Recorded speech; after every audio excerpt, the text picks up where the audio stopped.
بسم الله الرحمن الرحيم. الحمد لله رب العالمين والصلاة والسلام على النبي الكريم وعلى آله وصحبه أجمعين. أما بعد، اللهم إنا نحمدك ونستعينك على الدرس. بسم الله الرحمن الرحيم. الدرس السادس، چھٹا سبق. اس سبق کے اندر بھی مبتدا اور خبر کی مشق کرائی گئی ہے.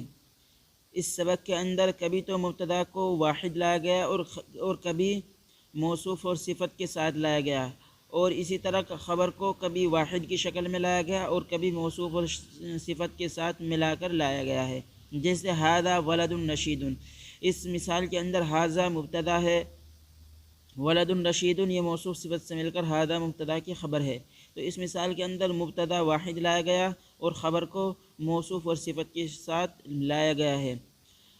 الولد الرشید مجتہد، اس مثال کے اندر الولد الرشید یہ موصوف صفت سے مل کر مبتدا ہے، مجتہد اس کی خبر ہے. تو اس مثال کے اندر مبتدا کو موصوف اور صفت کے ساتھ ملا کر لایا گیا اور مجتہد جو کہ خبر ہے اس کو واحد لایا گیا. چلیے سبق کو شروع کرتے ہیں. ھذا ولد رشید، یہ ہونہار لڑکا ہے. رشید کے معنی پیچھے بھی آ چکے، ہونہار لڑکا، یہ ہونہار لڑکا ہے.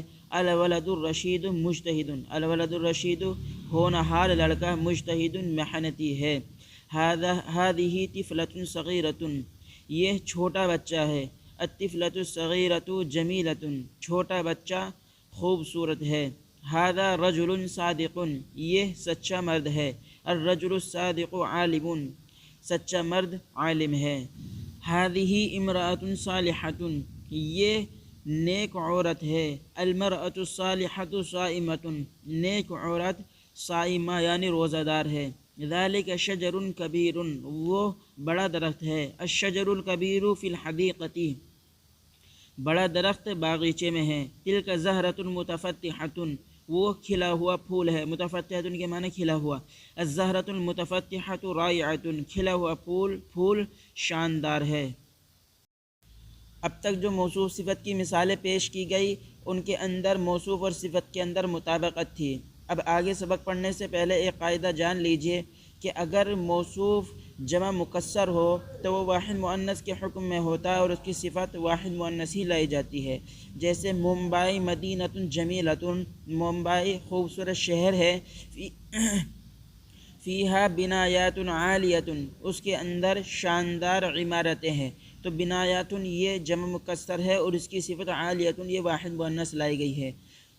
فیہا بنایات عالیۃ، اس کے اندر شاندار عمارتیں ہیں. وشوارع واسعۃ، اور کشادہ سڑکیں ہیں. ومحلات تجاریۃ کثیرۃ، ومحلات تجاریۃ تجارتی منڈیاں، اس کے ترجمہ ہے تجارتی منڈیاں کثیرۃ بہت سی ہیں اور بہت سی تجارتی منڈیاں ہیں.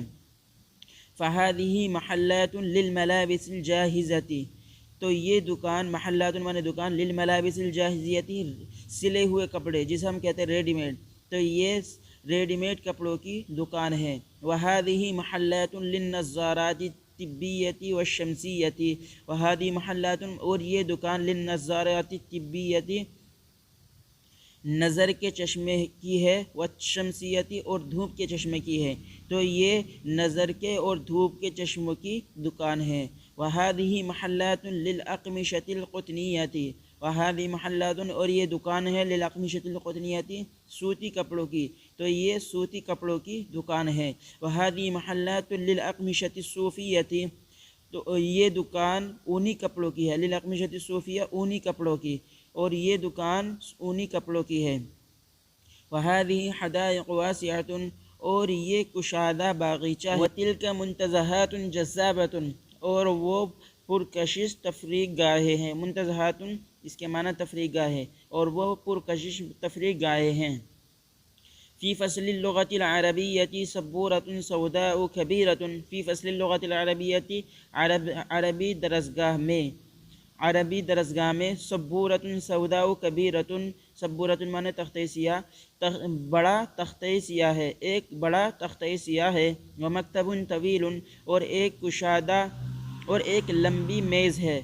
مکتب میز، طویل لمبی، اور ایک لمبی میز ہے. ومناضد کثیرۃ، اور بہت سی تپائیاں ہیں، مناضد و تپائیاں. وسجل کبیر، اور ایک بڑا رجسٹر ہے، ودفتر صغیر اور ایک چھوٹی کاپی ہے، وقلم ثمین اور ایک قیمتی قلم ہے، والقلم الثمین للمدرس اور قیمتی قلم استاذ کا ہے، والسجل الکبیر للکتابۃ الحضور والغیاب اور بڑا رجسٹر للکتابۃ الحضور حاضری اور غیر حاضری لکھنے کے لیے، للکتابۃ الحضور والغیاب حاضری اور غیر حاضری لکھنے کے لیے ہے، والدفتر الصغیر لبعض الطلاب اور چھوٹی کاپی بعض طلبہ کی ہے، اور چھوٹی کاپی بعض طلبہ کی نمبر ہے۔ گزشتہ سبق کو اتنی مرتبہ پڑھے کہ وہ تقریباً زبانی یاد ہو جائے، پھر مندرجہ ذیل سوالوں کے زبانی جواب دیجیے اور سوالات و جوابات دونوں کو اپنی کاپی میں لکھیے۔ یہ یہاں پر سوال ہیں گزشتہ سبق میں سے، اس کے جوابات دینے ہیں۔ کیف الولد الرشید، ہونہار لڑکا کیسا ہے؟ الولد الرشید مجتہد، ہونہار لڑکا محنتی ہے۔ هل الطفلۃ الصغیرۃ جمیلۃ، کہ چھوٹی بچی خوبصورت ہے؟ تو نعم الطفلۃ الصغیرۃ جمیلۃ، جی ہاں چھوٹی بچی خوبصورت ہے۔ هذا رجل صادق، کیا یہ سچا مرد ہے؟ نعم هذا رجل صادق، ہاں یہ سچا مرد ہے۔ کیف الرجل الصادق، سچا مرد کیسا ہے؟ الرجل الصادق عالم، سچا مرد عالم ہے۔ هل هذه امرأة فاسقة، کیا یہ فاسقہ عورت ہے؟ لا هذه امرأة صالحة، یہ صالح نیک عورت ہے۔ این الشجر الکبیر، بڑا درخت کہاں ہے؟ الشجر الکبیر فی الحدیقۃ، بڑا درخت باغیچے میں ہے۔ اتلک زہرۃ متفتحۃ، کیا وہ کھلے ہوئے پھول ہیں؟ نعم تلک زہرۃ متفتحۃ، جی ہاں وہ کھلے ہوئے پھول ہیں۔ کیف مدینۃ ممبئی، ممبئی شہر کیسا ہے؟ ممبئی مدینۃ جمیلۃ، ممبئی خوبصورت شہر ہے۔ ای شیء فیہا، اس کے اندر کیا کیا چیز ہیں؟ فیہا بنایات عالیۃ وشوارع واسعۃ ومحلات تجاریۃ کثیرۃ، اس کا جواب یہ ہوگا وای شیء فی فصل اللغۃ العربیۃ، اور عربی کی درسگاہ کے اندر کیا کیا چیز ہیں؟ فی فصل اللغۃ العربیۃ سبورۃ سوداء کبیرۃ ومکتب طویل ومنازل کثیرۃ وسجل کبیر ودفتر صغیر وقلم ثمین، اس کا جواب یہ ہوگا۔ اس کو اپنی کاپی کے اندر نوٹ کر لیں، اور جو کوئی بات رہ گئی ہو سبق کے اندر جو سمجھ میں نہ آئی ہو وہ کمنٹ کے اندر پوچھ سکتے ہیں۔ باقی آگے کا سبق پارٹ نمبر 2 میں